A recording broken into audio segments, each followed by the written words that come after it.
Hello everyone. तो आज का टॉपिक है current electricity, third chapter, class 12।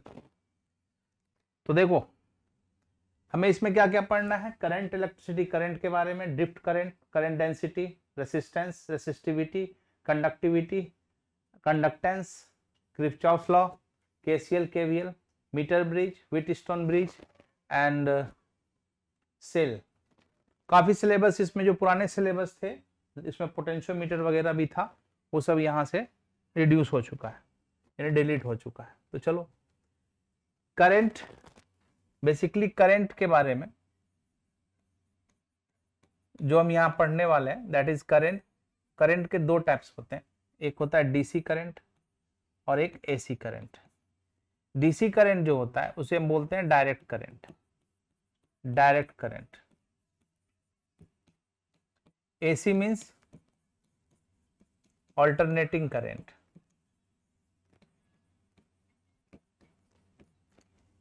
DC current का जो सिंबॉलिक रिप्रेजेंटेशन होता है सर्किट का, वो इस तरह से होता है, माइनस प्लस।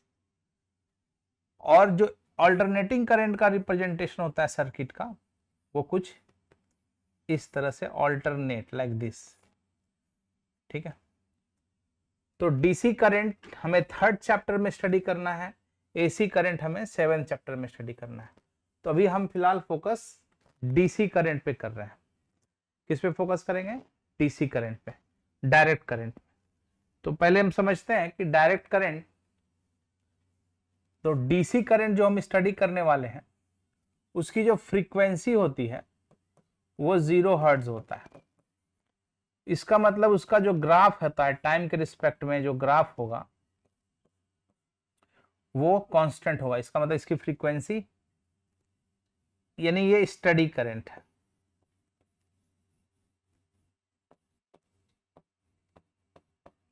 आपने अक्सर ये देखा होगा, करंट इक्वल टू हम लोग लिखते हैं dq by dt। डेफिनेशन है, the rate of flow of charge is known as, the rate of flow of charge is known as current. लेकिन हम यहां पे स्टडी करंट को I equal to Q by T से denote करते हैं। इसका SI यूनिट क्या होगा? करंट का SI यूनिट एम्पियर। इसका डायमेंशन जो है, according to the different books, या तो A से डिनोट करते हैं या फिर I से डिनोट करते हैं, एज योर विश। ठीक है। SI यूनिट हो गया ampere. Steady current. Practical unit क्या होता है करंट का? Practical unit of current, practical unit of current क्या होता है? Milli ampere. 1 milli ampere is equal to 10 to the power -3 ampere. तो यहां पे हमें करंट का दो डिफरेंट फॉर्मेट है, AC and DC. Basically third chapter में जो मुझे स्टडी करना है वो डीसी करंट है, और डीसी करंट की फ्रीक्वेंसी कितनी होती है? 0 हर्ट्ज। स्टडी करंट होता है और एक कन्वेंशनल करंट होता है। तो यहाँ पे स्टडी करंट का जो, डीसी करंट का जो यूनिट है दैट इज एम्पियर, और करंट को मेजर करते हैं किससे? एमीटर से। It measured by ammeter, it measured by, it measured by ammeter। ठीक है। ammeter का सिंबॉलिक रिप्रेजेंटेशन इस तरह से A करके यहां पे देना हुआ है। याद रखना, ammeter जो है always connect as series in a circuit. ठीक है। किसी भी सर्किट में एमीटर जो होता है वो सीरीज कनेक्टेड होता है, due to low resistance, due to low resistance, low resistance. ठीक है। जो एमीटर का जो वाइंडिंग होता है, इंटरनल वाइंडिंग जिससे एमीटर बनाया जाता है, उसका रेसिस्टेंस काफी लो होता है। अब मुझे पता है कि सर्किट जो होता है, मान लो कि आप यहां पे एक कोई डीसी सर्किट है, तो सर्किट में बहुत सारे रेसिस्टेंस भी हो सकते हैं, मान लो सीरीज में है या पैरेलल में है, जो भी है। तो सीरीज में करंट क्या होता है, इक्वल होता है, और वोल्टेज क्या होता है, डिफरेंट होता है। तो जिसके वजह से अगर, और दूसरे सर्किट में एक बात मान लो, पैरेलल सर्किट में क्या होता है, पैरेलल सर्किट में वोल्टेज सेम होता है और करंट डिफरेंट होता है। तो अगर हम इस लो रेसिस्टेंस को पैरेलली कनेक्ट कर देंगे तो आमीटर में ज्यादा वोल्टेज मिलने की वजह से ये जल जाएगा। ठीक इसके उल्टा, मतलब हम पैरेलली कनेक्ट हम आमीटर को नहीं कर सकते हैं, ठीक है ना। नेक्स्ट है कि इसमें हमें क्या क्या कवर करना है, कौन कौन सा टॉपिक कवर करना है। तो जैसा कि हमने देखा कि इलेक्ट्रिक करंट है, conventional current, drift velocity and current, current density, Ohm's law, resistance का combination, temperature dependence of the resistance, colour coding, series and parallel combination of resistance, EMF, internal resistance, series and parallel combination of cells. इसमें included है meter bridge, Wheatstone bridge, KCL, KVL, ठीक है। तो सबसे पहले देखो, as we know that electric current defined क्या होता है, the rate of flow of charge, the rate of flow of charge, the rate of flow of charge is steady. तो स्टडी करंट जहां होगा that will be I equal to Q by T, ठीक है। और जो time के साथ differ कर रहा है charge, that is a D Q by D T. तो जब स्टडी करंट की बात होगी तो हम यहां पे सिर्फ I equal to Q by T use करेंगे। अब आ रहा है डिफरेंट टाइप्स ऑफ करंट, ये ग्राफ आप देख रहे हो यहां पे। तो अभी हमने बताया था कि डीसी करंट का जो ग्राफ होता है टाइम के रिस्पेक्ट में, करंट कांस्टेंट है, यहां पे वेरी नहीं कर रहा है। लेकिन एसी करंट का जो ग्राफ होता है ना, वो टाइम के साथ में चेंज होते रहता है, इसलिए ये वेरिएबल करंट है, दैट इज ऑल्टरनेटिंग करंट। इसकी जो फ्रीक्वेंसी होती है इंडिया में that is a 50 hertz, other countries का डिफरेंट, जैसे अमेरिका का 60 हर्ट्ज है। तो जैसे ये ए ग्राफ जो है इसका ए, वो स्टडी करंट को डिनोट कर रहा है, इसका मतलब ए क्या है, ए का जो डीसी करंट हो गया। बी, सी और D all are the variable, देख रहे हो वेरी कर रहा है, हर एक टाइम पे अलग अलग करंट है, हर एक टाइम पे डिफरेंट डिफरेंट करंट है। तो इसलिए इसे हम क्या बोलेंगे, वेरिएबल करंट, वेरी कर रहा है। कौन, बी, सी और डी। और डी क्या है, डी तो एक्चुअल एसी करंट है, अल्टरनेटिंग करंट है, क्योंकि इसका मैग्नीट्यूड हमेशा टाइम के साथ में चेंज हो रहा है, इसलिए D is the alternating current, while B and C are variable current vary with time। Hope ये समझ में आया होगा। ये ग्राफ एग्जाम में, स्कूल के एग्जाम के लिए इंपॉर्टेंट है, नोट कर लीजिए। स्कूल के एग्जाम के लिए ये ग्राफ अक्सर पूछा जाता है। नाउ जैसा कि आप यहां पे एक डायग्राम देख रहे हो, difference between conventional current and electronic current, दोनों में क्या डिफरेंस है। और इन दोनों में देखो, जो ये पॉजिटिव चार्ज का डायरेक्शन है, पॉजिटिव चार्ज का जो डायरेक्शन है और कन्वेंशनल करंट का जो डायरेक्शन है, दोनों सेम है यहां पे। और इस तरफ क्या है, करंट का डायरेक्शन और इलेक्ट्रॉन का माइनस नेगेटिव चार्ज का डायरेक्शन, ये भी दोनों सेम है, plus two minus.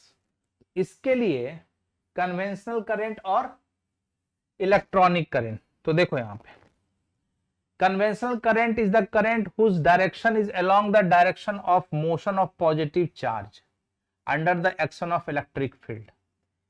Positive charge और करंट का डायरेक्शन इलेक्ट्रिक फील्ड, यहां इलेक्ट्रिक फील्ड प्लस से माइनस की ओर जाएगा, प्लस से माइनस की ओर जा रहा है। तो इस इलेक्ट्रिक फील्ड के रिस्पेक्ट में पॉजिटिव चार्ज इधर जा रहा है, उसी डायरेक्शन में करंट का फ्लो होगा, that is known as a conventional current. Conventional current due to motion of electrons is in the direction opposite to the that motion of electrons।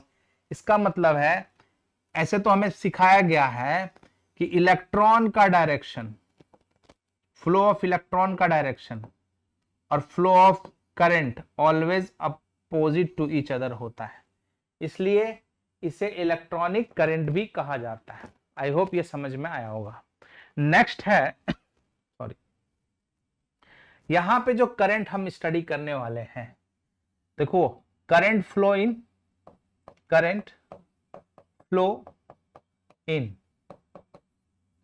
Three different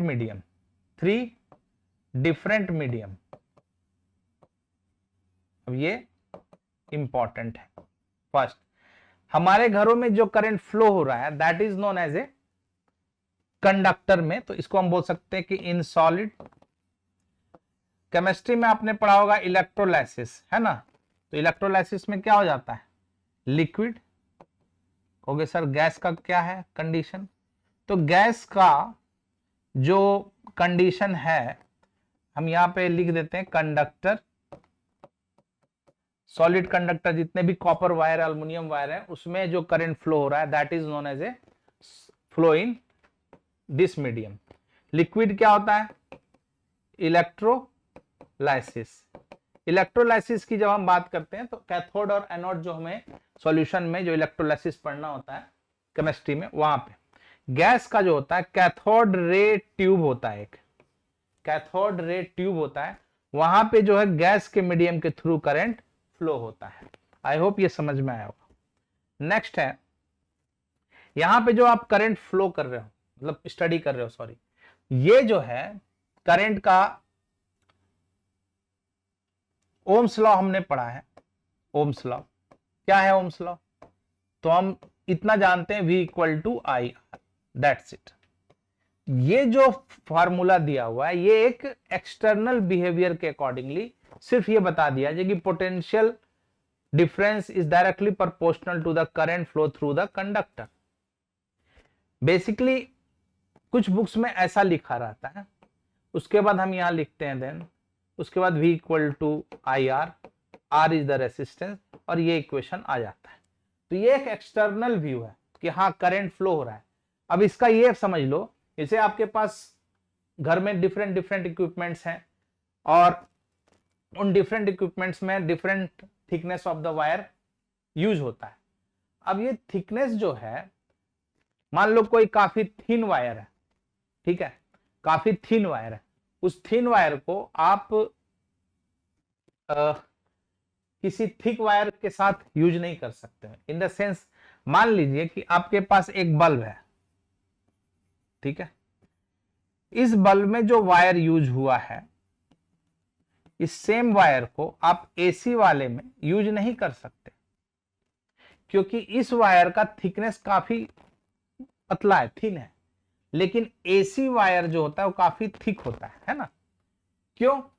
अब एक वायर इतना पतला है और एक वायर थोड़ा सा ज्यादा मोटा है, दोनों में अंतर तो है, तो इसके अंदर कितने इलेक्ट्रॉन्स जा रहे हैं, नंबर ऑफ इलेक्ट्रॉन्स, इसका क्या एरिया है, इसमें इलेक्ट्रॉन की कितनी स्पीड है, और भी बहुत सारे फेनोमेना इसमें इंक्लूड किया गया।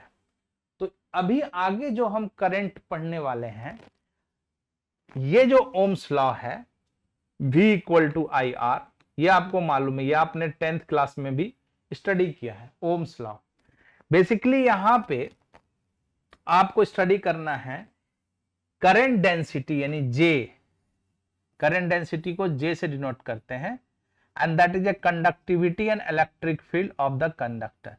इस फॉर्मूले को भी ओम्स लॉ यहां पे बोला गया है। अब इन दोनों में क्या अंतर है, तो जो ये वाला ओम्स लॉ है, ये अंदर किसी वायर के अंदर क्या फेनोमेना हो रहा है, कितना इलेक्ट्रॉन्स जा रहा है, किसी भी थिकनेस या किसी पर्टिकुलर एरिया ऑफ कंडक्टर में कितना नंबर ऑफ इलेक्ट्रॉन जाएगा, ये सारा डिसाइड हम इस फॉर्मूले से करते हैं। इसका मतलब अब जो हम स्टडी करने वाले हैं वो माइक्रोस्कोपिक लेवल पे हम यूज करेंगे सारा थ्योरी। तो चलिए चलते हैं आगे टॉपिक पे। जो फर्स्ट टॉपिक है वो है ड्रिफ्ट वेलोसिटी।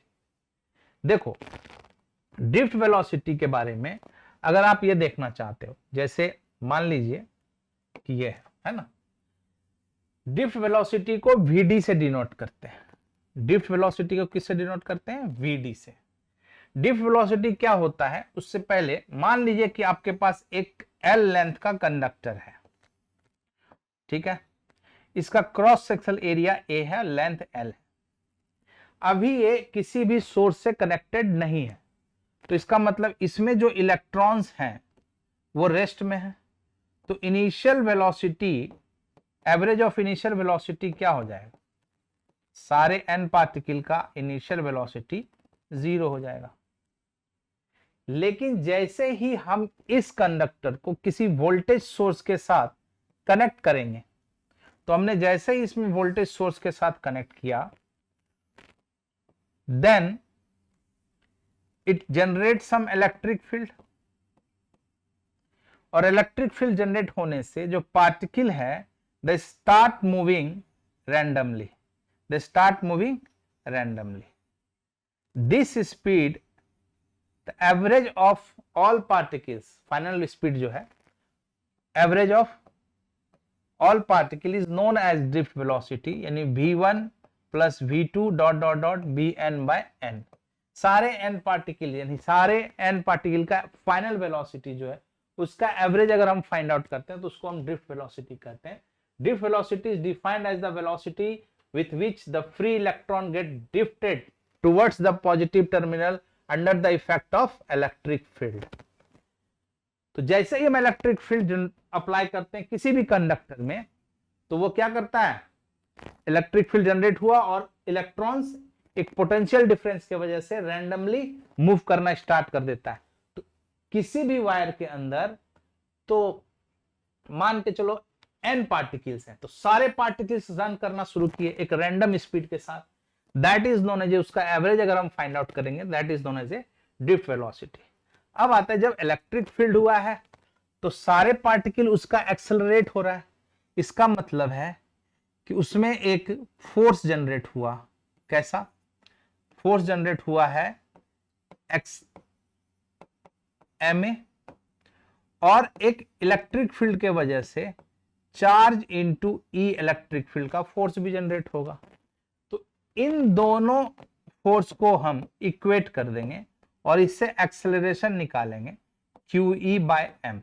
इसको अभी आप यहां पे रहने दीजिए, यानी यहां पे जो एक्सेलरेशन बना है that is Q E by M. ये वाला जो कॉन्सेप्ट है वो फर्स्ट चैप्टर में भी आपने स्टडी किया होगा, ठीक है।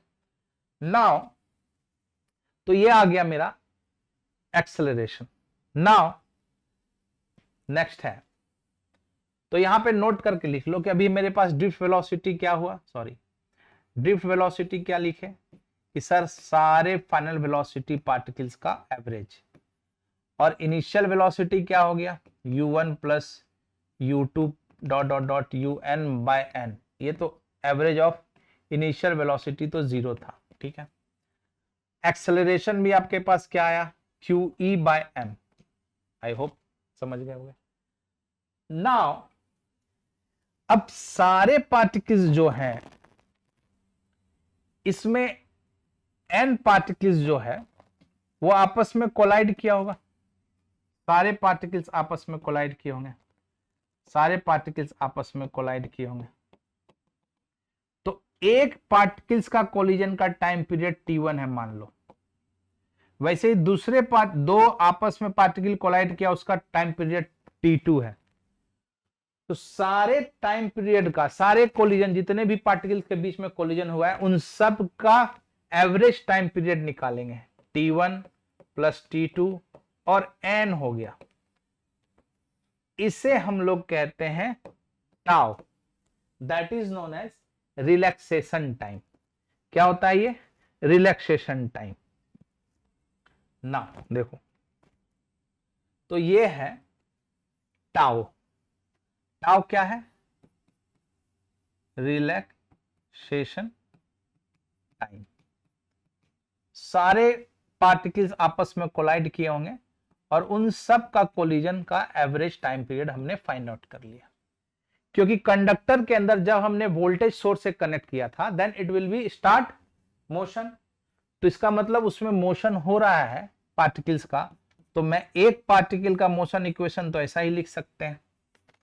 तो अगर n पार्टिकल का लिखना होगा तो हम सारे पार्टिकल का एवरेज यहां पे पुट अप कर देंगे, और ये इसका भी एज इट इज, ये डेरिवेशन एग्जाम में आता है तो इसका ख्याल रखना इसलिए मैं यहाँ पे लिख करके बता रहा हूं आपको।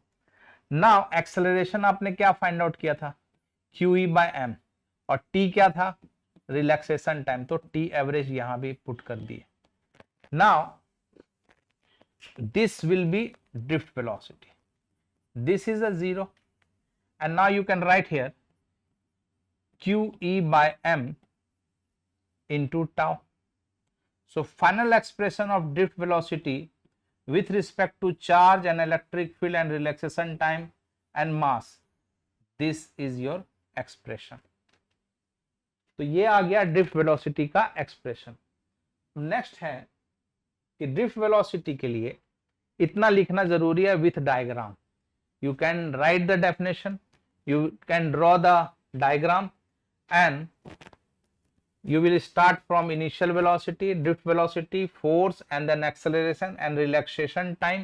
You can write here relaxation time tau, tau से denote होता है, and then you will put it here and till here you can write. Now अब चलते हैं, देखो ड्रिफ्ट वेलोसिटी तो हो गया। एक बात याद रखना, बुक्स में इस चार्ज को इलेक्ट्रॉन E के फॉर्म में भी लिखा जाता है।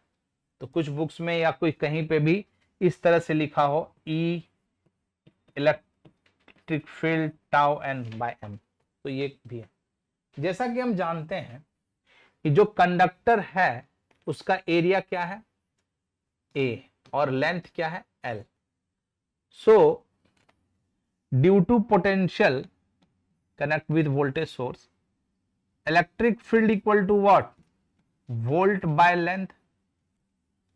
सो ड्रिफ्ट वेलोसिटी जो अभी फाइंड आउट हुआ था, final expression, that is QE tau by m.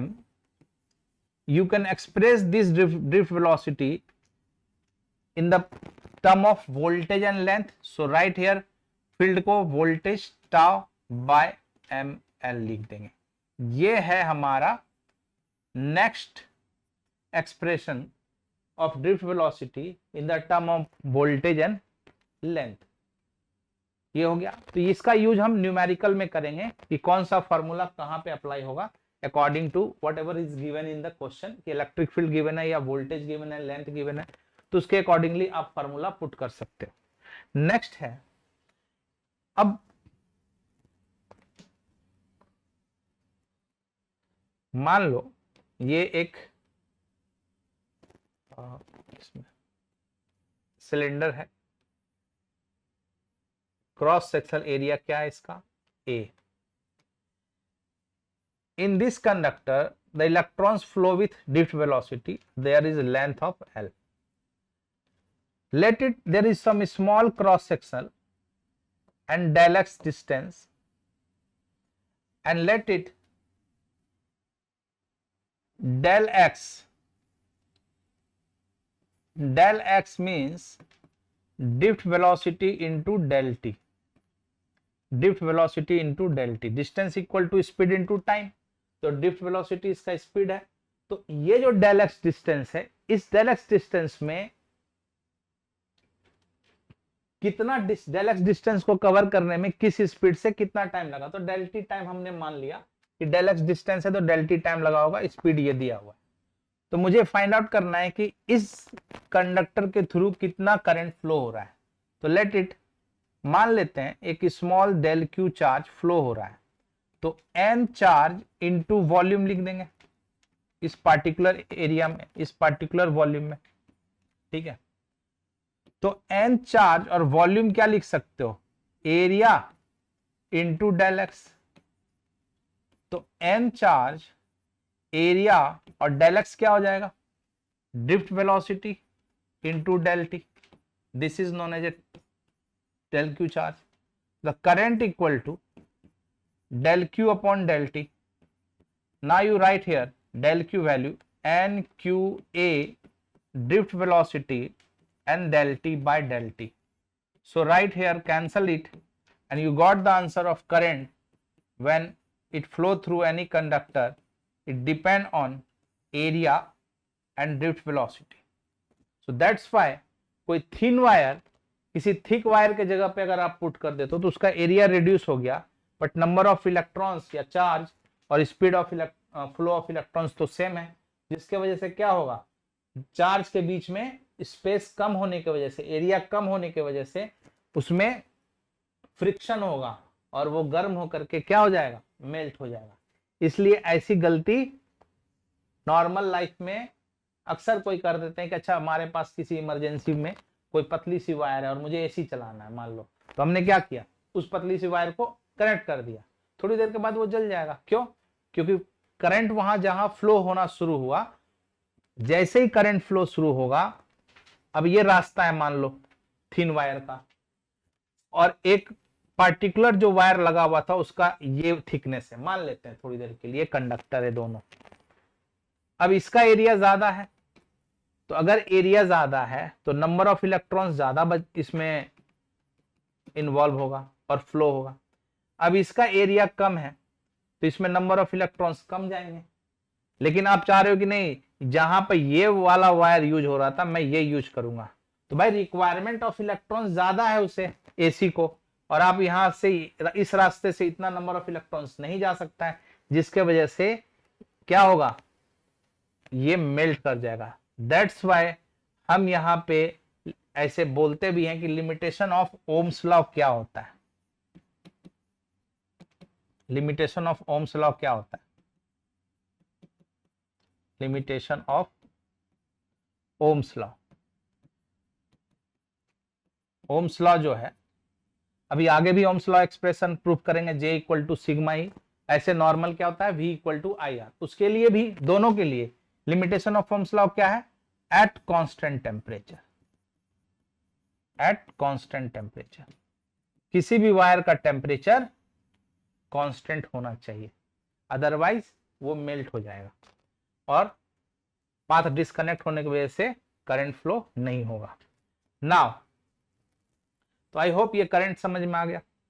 Next है, नेक्स्ट हमारा है टॉपिक, देखो करंट हो गया। अब आते हैं करंट इक्वल टू, हमने क्या प्रूफ किया था, n Q a we D.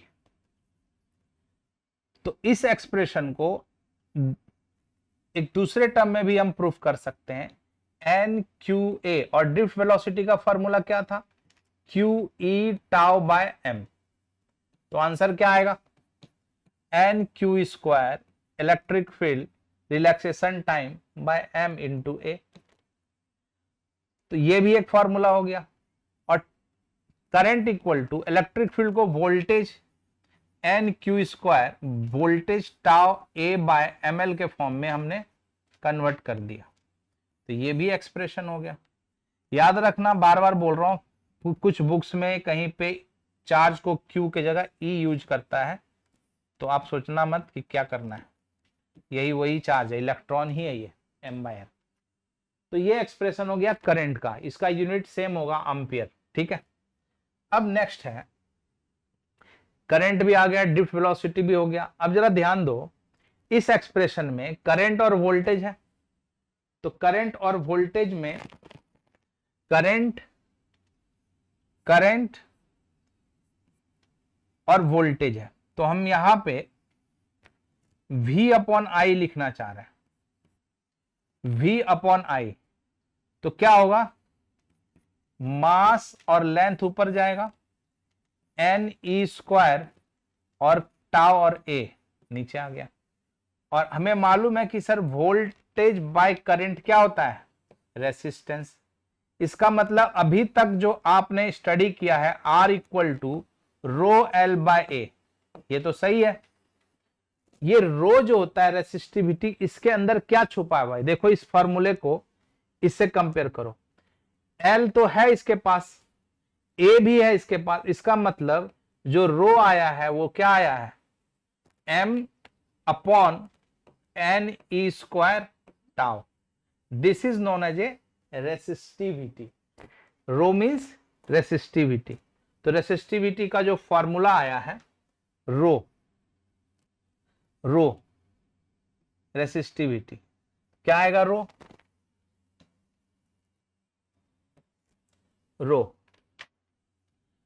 रो का फॉर्मूला क्या था यहां पे,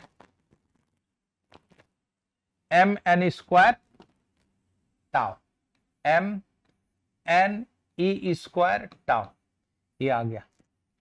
ऐसे रो इक्वल टू एक और फॉर्मूला लिख सकते हैं क्या, अगर मैं R equal to rho L by A लिखता हूं तो इसलिए rho equal to R A by L भी लिख सकते हैं, एज रिक्वायरमेंट, जैसा क्वेश्चन दिया होगा, क्या डाटा है उसके अकॉर्डिंगली आप पुट कर सकते हो। ये आ गया हमारा। नेक्स्ट है हमारा, ये आ गया। नेक्स्ट क्या है, रो का जो रेसिप्रोकल होता है 1 बाय सिग्मा, रेसिप्रोकल क्या होगा, sigma, sigma means conductivity, conductivity, ये क्या है, रेसिस्टिविटी, कंडक्टिविटी और रेसिस्टिविटी। तो कंडक्टिविटी जो है ये 1 बाय रो होगा, तो रो का उल्टा रेसिप्रोकल कीजिएगा तो क्या आएगा, n square tau by m, that's it. तो इस तरह से ये मेरा नेक्स्ट है। यहां पे अगर हम बात करें J for current density, current density, ये अक्सर एमसीक्यू में पूछा जाता है, नीट में, जेई में। जे जो है एक वेक्टर क्वांटिटी, पहले तो ये समझ लो, और इसका डेफिनेशन होगा current per unit area, current per unit area. J is defined as current per unit area, ये आ गया। तो करंट अभी आपने फाइंड आउट किया था एन ई या Q, N N Q A E V D, और by area, this A and A are cancel. So current density you can write here NQEVD, और ये भी आ गया फॉर्मूला। अब ड्रिफ्ट वेलोसिटी को भी हम दोबारा लिख सकते हैं क्या, J equal to NQE tau by M। I think हमने कुछ गड़बड़ लिख दिया यहाँ पे, सॉरी, ई नहीं होगा, ये जो है ना, सॉरी, इसको रब कर दीजिए, इसको यहाँ पे करंट का फॉर्मूला ई गलती से यहाँ पे J equal to N E A we D था by area, this area cancel, so you got N E V D. तो करंट डेंसिटी को हम ये भी लिख सकते हैं, और जे इक्वल टू ये वेक्टर क्वांटिटी है तो एन ई वी डी भी लिख सकते हैं। अब वीडी का फॉर्मूला अगर आप पुट करोगे तो वीडी क्या निकाले थे, q E tau by M, तो ई लिखो या जो भी लिखना है, तो जे इक्वल टू क्या लिखेंगे, एन ई, और वीडी का फॉर्मूला था E E tau by M. तो J equal to vector quantity N E square tau by M into E. अब जरा ध्यान दो, अभी प्रीवियस पेज पे N E square tau by M क्या है, sigma, N E square tau by M sigma है। तो इसका मतलब है कि ये जो वैल्यू है वो क्या हो गया, सिग्मा इंटू ई। तो इलेक्ट्रिक फील्ड क्या है, वेक्टर क्वांटिटी। तो ये जो इक्वेशन आया है that is known as a Ohm's law, microscopic form of Ohm's law, और इसी का रिप्रेजेंटेशन वेक्टर फॉर्म में भी लिखने के लिए आता है एग्जाम में।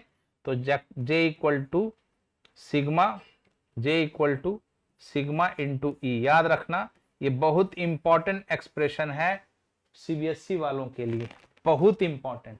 अक्सर इसे पूछा जाता है कि वेक्टर होता है या स्केलर, तो याद रखना ये वेक्टर है।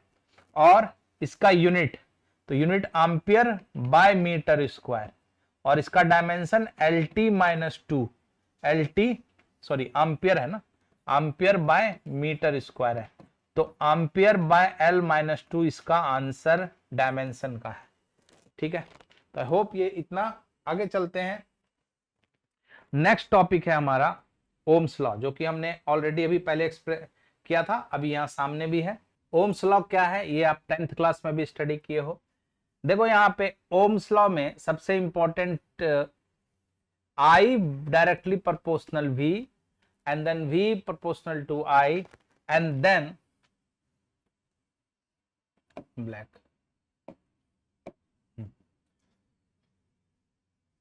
Current is directly proportional V and then V directly proportional I and then equal to V equal to IR. तो ये R equal to V by I, drift velocity drift current का formula NEA, drift velocity हमेशा positive होगा और ये सब हमने यहां पे अभी प्रूफ किया था। अब आपके लिए एक MCQ है, क्या है? रेसिस्टेंस का यूनिट, रेसिस्टिविटी का यूनिट, कंडक्टेंस का यूनिट, कंडक्टिविटी और कंडक्टेंस का यूनिट, इन सब का यूनिट एंड डायमेंशन हमें बताना है। यूनिट भी बताना है और डायमेंशन भी बताना है। तो डायमेंशन और यूनिट याद करने की चीज तो है नहीं, तो इसका यूनिट तो ओम होता है।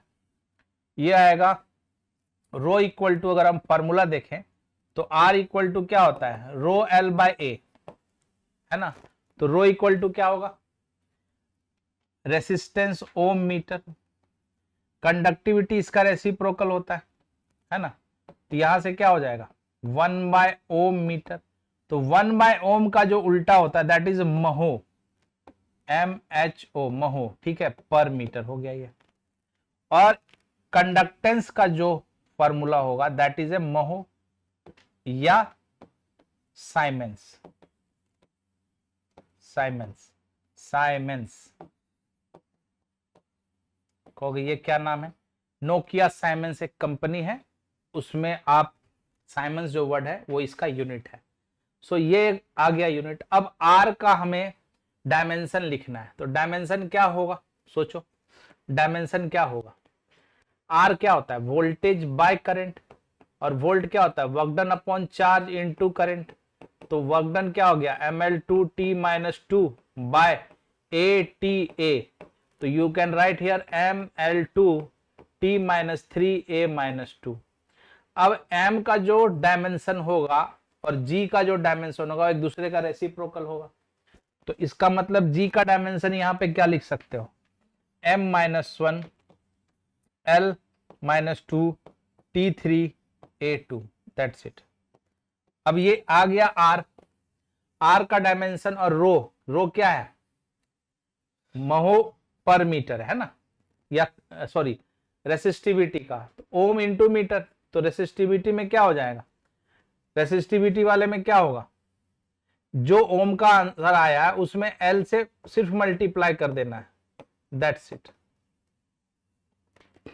जो महो का आंसर आया उसमें L से डिवाइड कर देना है, तो ये उल्टा आ जाएगा ML M minus 1 L minus 3 T3 A2, that's it. तो इस तरह से यूनिट एंड डायमेंशन एक MCQ आप अभी तक जितना स्टडी किए हो ये आप यहां से समझ सकते हो। अब आते हैं कलर कोडिंग ऑफ रेसिस्टेंस। देखो ये रेसिस्टेंस है, यहाँ पे ये इस तरह से रेसिस्टेंस होता है, इसमें कलर होते हैं। 3 कलर का कॉम्बिनेशन जो होता है वो काफी नियर अबाउट होता है। ये तीनों देखो एक साथ, ये तीनों यहाँ एक साथ है, और एक कलर जो होता है वो काफी थोड़ी दूर में होता है। तो इसे हम सिंबॉलिक रिप्रेजेंटेशन में इस तरह से डिनोट करते हैं कि ये आ गया और इसका ये 3 कलर हो गया और ये एक कलर बाद में होगा। तो जो सबसे बाद में कलर होगा उसमें 3 ही कलर होता है, that is known as a silver, gold और अननोन। तो याद रखना ये एक एरर है, दैट इज गोल्ड क्या है? सिल्वर क्या हो गया? 10%, 5%, 10%, 5% और ये लगभग 20% एरर है। देख रहे हो यहां लिखा हुआ है। तो जो कलर है that is known as a B B Roy Great Britain very good white. So black, brown, red, orange, yellow, green, blue, violet, red, white, और नंबरिंग है 0 से लेके 1 2 3 4 5 6 7 8 9 तक। और इसमें एक पावर वाला भी ऑप्शन होना चाहिए। 10 का पावर यहां से स्टार्ट होता है, 10 टू द पावर 0 से चलते जाएंगे और 10 टू द पावर 9 तक लिखेंगे। अब मान लो कि ये क्वेश्चन में दे रखा है, मैं ये वाला क्वेश्चन ले लेता हूं, ठीक है। यहाँ पे देखो आंसर भी लिखा हुआ है, इस कलर का क्या वैल्यू ऑफ रेसिस्टेंस होगा। ये कलर है, कलर है ग्रीन, रेड, ब्लू और सिल्वर। तो देखो ग्रीन का यहाँ पे टेबल में 5 आंसर है, तो 5, ग्रीन का हमने लिख लिया 5। फिर नेक्स्ट कलर जो है रेड है, तो रेड का जो नंबर है वो 2 है, तो साथ में 2 लिखेंगे। इनटू थर्ड कलर जो है उसका 10 टू द पावर, जो ये जो टेबल दिया हूं उसमें लिखना है। तो बी फॉर ब्लू, ब्लू क्या है 10 6, तो ये आ गया 10 to the power 6 plus minus, इसमें एरर किसका है, गोल्ड सिल्वर का, तो सिल्वर कितना माने हो 10%, तो ये आ गया 10%। This is the value of resistance. तो यहां से दोनों क्वेश्चन सीबीएसई में या किसी भी एग्जाम में पूछ सकता है कि कलर दिया हुआ है वैल्यू बताना है, या वैल्यू दिया होगा तो कलर बताना है, ठीक है। नेक्स्ट है, अब इसमें ये क्वेश्चन है और R इक्वल टू फॉर्मूला क्या होता है, R इक्वल टू फॉर्मूला होता है रो L बाय ए, या फिर rho L by pi R square, या rho L by pi D square into 4, diameter equal to R by 2, तो हमने इसका ऐसे कर दिया, ये आ गया। R equal to D by 2, तो D ये आ गया, सॉरी उल्टा बोल दिया मैंने, हाँ 2R, तो R equal to D by 2 लिखेंगे, तो R के जगह पे D बाय 2 पुट करोगे तो ये आंसर आ जाएगा, और नहीं तो V अपॉन I तो लिख ही सकते हो। ये अभी तक का फॉर्मूला है। क्वेश्चन कह रहा है सिलिंड्रिकल वायर है, उसको स्ट्रेच किया जाता है इंक्रीज बाय 10%, तो जो L डैश है न्यू वायर जो आएगा वो L का कितना है 10% इंक्रीज किया गया। इसका मतलब है L plus 10L by 100, this 0 cancel, so it will come L plus 0.1 L, तो कितना आ जाएगा 1.1 L। तो L डैश बाय L का रेशियो क्या आएगा 1.1। अभी फिलहाल तो इतना ही रहने देते हैं। अब next question, calculate the percentage increase in the resistance. तो ठीक है, यहां पे R डैश क्या हो जाएगा रो L dash bye A dash, और ओल्ड रेसिस्टेंस कितना हो जाएगा रो L बाय A। तो एक काम करते हैं, इसका रेशियो बना देते हैं, तो इसका रेशियो क्या आएगा, rho and rho R cancel, so R dash by R equal to L dash by L into A by A dash, ठीक है, ये आ गया। अब एक काम करो,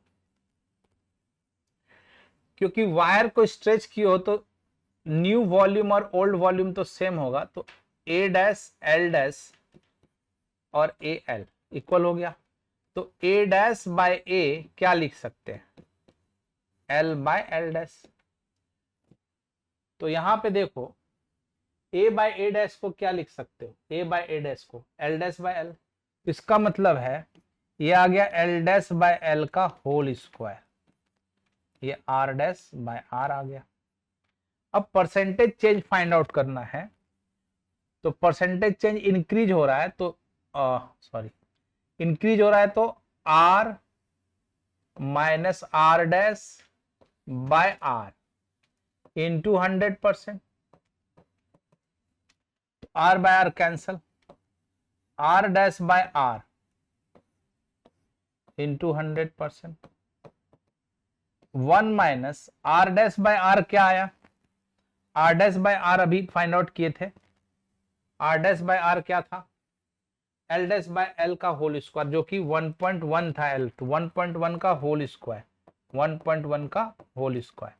तो चलो यहां पे लिखो 1 माइनस 1.21, 1.1 का होल स्क्वायर 11 इंटू 11 121, तो 121 का 1.21 इंटू 100%। अब आप इसे कैलकुलेट कर लीजिए, 0.21 by 100 into 100 this cancel, 21% increase होगा। जो क्वेश्चन है उसमें क्या आएगा परसेंटेज चेंज रेसिस्टेंस का 21%। Next same question, a given copper wire is stretched to reduce its diameter to half its previous value, what would be the new resistance? ये आप खुद कर सकते हो, ये भी क्वेश्चन है। इस क्वेश्चन में अच्छा है कि न्यू रेसिस्टेंस जो न्यू रेडियस जो है वो R/N फैक्टर से डिक्रीज कर रहा है, तो ठीक है, new volume and old volume are equal. Area क्या होगा, a dash area into length, और यहां पे old area and old length, क्योंकि रेडियस के डिक्रीज करने से लेंथ में क्या चेंज आया है ये यहां पे चेक करना है। तो वॉल्यूम तो सेम रहेगा वायर का, तो pi R dash square L dash pi R square L. R dash क्या है, आर डैश R/N है, R/N फैक्टर, तो R square by N square, L dash equal to pi R square L। You can cancel this one, so L dash will be N square L factor से change करेगा। So now the new resistance will be rho L dash by area new dash. So rho L dash means what, N square L, and area means pi r square r dash। r dash क्या है, r square by n square। so finally you can write here n to the power 4 rho l pi r square। so this pi r square means old resistance, so the new resistance will be n to the power 4 to the r। ये आ गया और ये answer है इसका, ठीक है। Next one, अब चलते हैं KCL और KVL इस टॉपिक में। What is the KCL and KVL? KCL और KVL कोई भी ऐसा सर्किट जिसमें आपको सीरीज पैरेलल करने में प्रॉब्लम हो रही है, उसको देखते हुए किरचॉफ ने कुछ कॉन्सेप्ट दिया था, that is known as a KCL and KVL। तो KCL का फुल फॉर्म है किरचॉफ करंट लॉ, और KVL का फुल फॉर्म है Kirchhoff voltage law. I hope ये समझ में आया होगा। तो KCL का जो स्टेटमेंट है, it state that the total current, sum of total current at the node will be zero, या इसको दूसरे तरीके से बोल सकते हो, at the node incoming current, sum of incoming current and outgoing current should be equal. तो mathematically the sum of all current entering and leaving at the node equal to zero, इसको हम इस तरह से रिप्रेजेंट कर सकते हैं। तो याद रखना कि जितना करंट आया है किसी नोड पे या किसी पॉइंट पे, किसी जंक्शन पे, और जाने वाले करंट के बराबर है। मान लो यहाँ पे 3 ही करंट है, I1 I2, किसी को भी मान सकते हो, I1 I2 I3। तो I1 इनकमिंग करंट है, किसी को भी पॉजिटिव या नेगेटिव मान सकते हो, and this two current are outgoing, so I2 plus I3, this is known as KCL। इसे हम दूसरे तरीके से रिप्रेजेंट कर सकते हैं, I1 minus I2 minus I3, ठीक है, इक्वल टू जीरो। तो sum of all current at the node will be zero. तो जो इनकमिंग करंट उसे हम पॉजिटिव लिए हैं, जो आउटगोइंग करंट है उसे हम नेगेटिव लिए। तो KCL का मतलब क्या है कि जितना चार्ज आया है उतना ही चार्ज जाएगा। तो इसका मतलब है KCL किस लॉ को फॉलो करता है, the law of conservation of charge. Law of conservation of charge, KCL किस लॉ को फॉलो करता है, KCL law of conservation of charge. करने का मतलब है जितना चार्ज किसी जंक्शन पे आएगा उतना ही चार्ज जाएगा, चार्ज कंजर्व रहेगा। इसका दूसरा लॉ है KVL। अब इस पे बेस पे क्वेश्चन है, ये देख लो। मान लो हो सकता है कि तुम्हें ये वाला करंट ना दे, ठीक है, यहाँ पे सिंबल व्हाट क्वेश्चन मार्क लगा दे और बोले कि इसका कितना वैल्यू होगा। तो देखो ये जंक्शन है, ये वाला, पॉइंट, तो जितना करंट आया है जाने वाले करंट के बराबर होगा। तो 6 is incoming and sum of outgoing current is 4, so you can write here I2 is 2 ampere. इस तरह का सर्किट हो सकता है, बहुत सारे ऐसे क्वेश्चन, जैसे यहां पे ये क्वेश्चन दे रखा है I1 I2 I3 I4 I5, तो I1 और I5 are the incoming current, और उसके बाद जितने भी करंट हैं 3 2 और 4 आर आउटगोइंग करंट। तो इसका मतलब हो गया कि जितना करंट आया है, तो यहां पे हम क्या लिख सकते हैं, I1 plus I5 should be equal to I2 plus I3 plus I4। तो इस तरह से आप इसको यहां पे लिख सकते हो। Now KVL, Kirchhoff's voltage law, क्या है KVL? KVL का मतलब है algebraic sum of the voltage around any loop in the circuit equal to 0। इसे हम ये बोल सकते हैं कि in the close circuit the total voltage drop, sum of total voltage drop is equal to total voltage supply. For example मान लो ये आपका घर है, ठीक है, ये एंट्रेंस है, तो यहाँ पे फ्रिज होगा, टीवी होगा, बल्ब होगा, फैन होगा, और गवर्नमेंट ने आपको एक 220 वोल्ट दे दिया। तो धीरे धीरे आप यहाँ खर्च कर रहे हो, यहाँ खर्च कर रहे हो, यहाँ खर्च कर रहे हो, यहाँ खर्च कर रहे हो, जो खर्च हो रहा है that is a voltage drop, that is IR।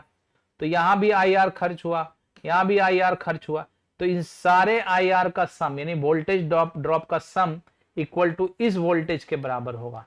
तो इसलिए ऐसा हम लिख सकते हैं कि सर ये घर है, यहाँ भी वोल्टेज दिया गया है, और यहाँ बहुत सारे रेसिस्टेंस हैं, तो हम क्या कर सकते हैं, तो ये भी इक्वल टू, यहाँ पे मान लो करंट ये R1 है, ये R2 है, ये R3 है, तो यू कैन राइट हियर कि that is IR1 plus IR2 plus IR3, this is known as KVL।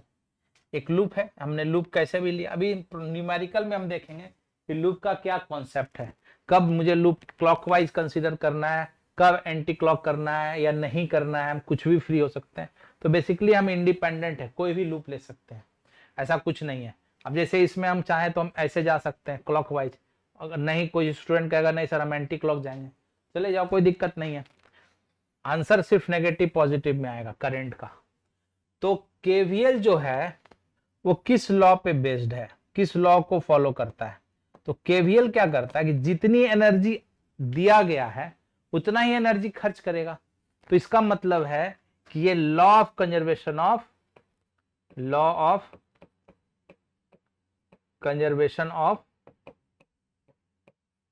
Energy पे बेस्ड है। KVL based on the law of conservation of energy. अब जैसे ये क्वेश्चन है, मैं KVL का KCL का क्वेश्चन बनाते समय अगर मैं इसका रोटेशन ऐसे ले रहा हूं, तो ये माइनस से प्लस अगर जा रहा है तो V का कंसीडर ऑलवेज पॉजिटिव, और अगर इस सर्किट में अगर रोटेशन हम ऐसे जा रहे हैं प्लस से माइनस की ओर, तो V विल टेक नेगेटिव। तो मान लो यहाँ पे क्वेश्चन है वी आर फ्री, तो हम ऐसे जाना चाह रहे हैं, चले जाओ। कुछ स्टूडेंट कहेगा नहीं सर हम तो इस तरह से जाएंगे, तो आप प्लस से माइनस की तरफ जा रहे हो, तो यहाँ पे ये आ जाएगा -45, ये आ गया वोल्टेज टोटल सप्लाई।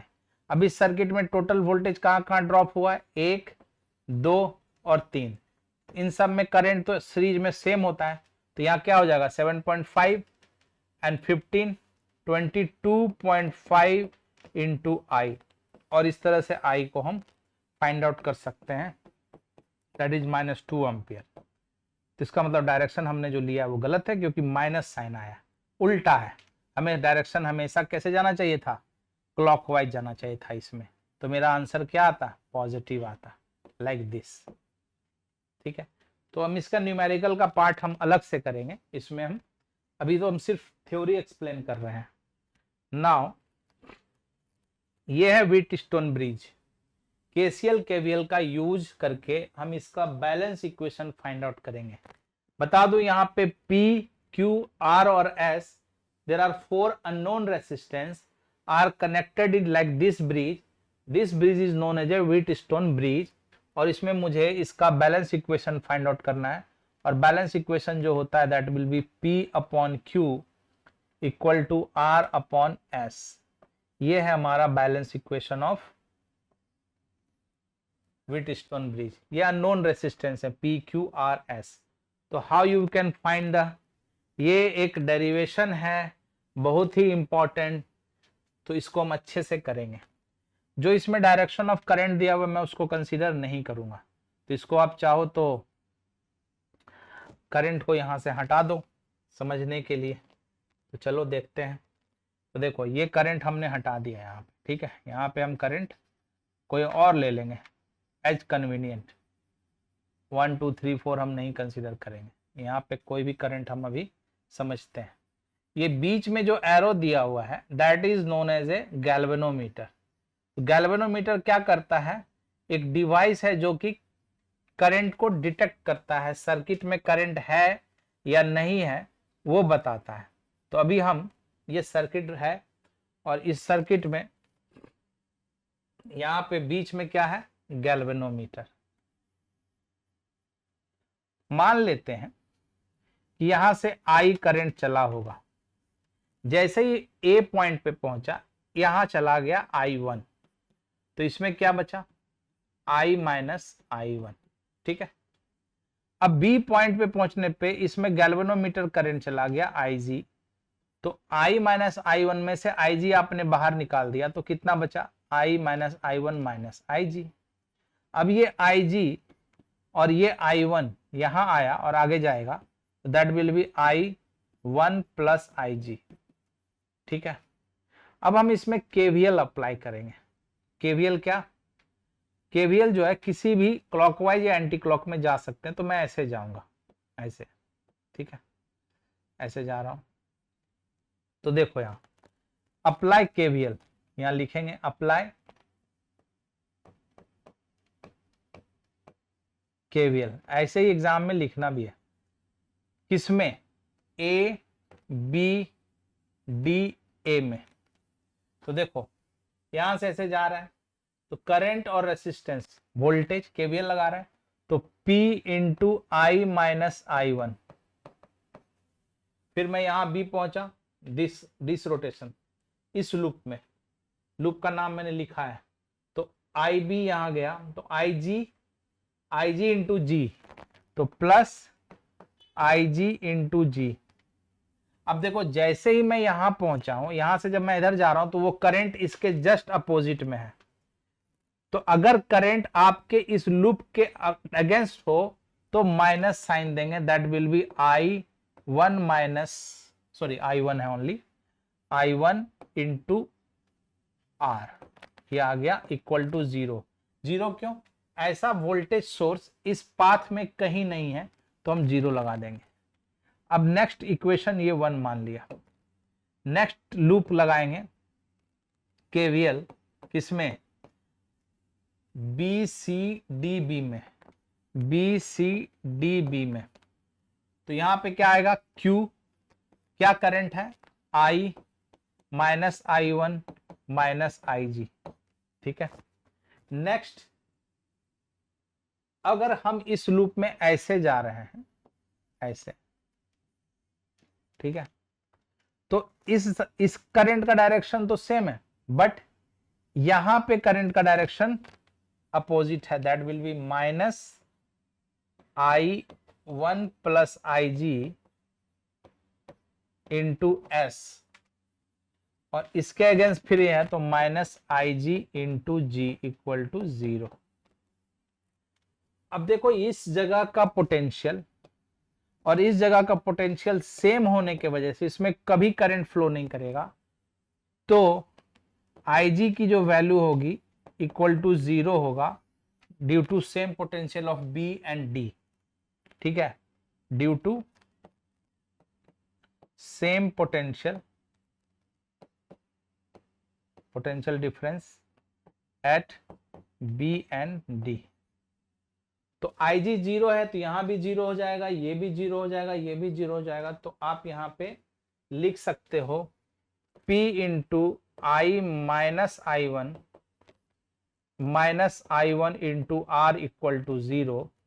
ये आ गया हमारा थर्ड इक्वेशन। और फोर्थ इक्वेशन में आप लिख सकते हो Q into I minus I one और minus I one into S equal to 0। ये भी फोर्थ इक्वेशन है। इस माइनस वाले पार्ट को उस तरफ शिफ्ट कर देंगे तो P equal to I minus I one equal to I one R, और ये आ जाएगा Q I minus I one equal to I one into S. अब आप इसका ये कीजिए, ये कैंसल हो गया आई वन। तो your balance equation will be क्या, P upon Q equal to R upon S आया। और ये डेरिवेशन एग्जाम के लिए काफी इंपॉर्टेंट है।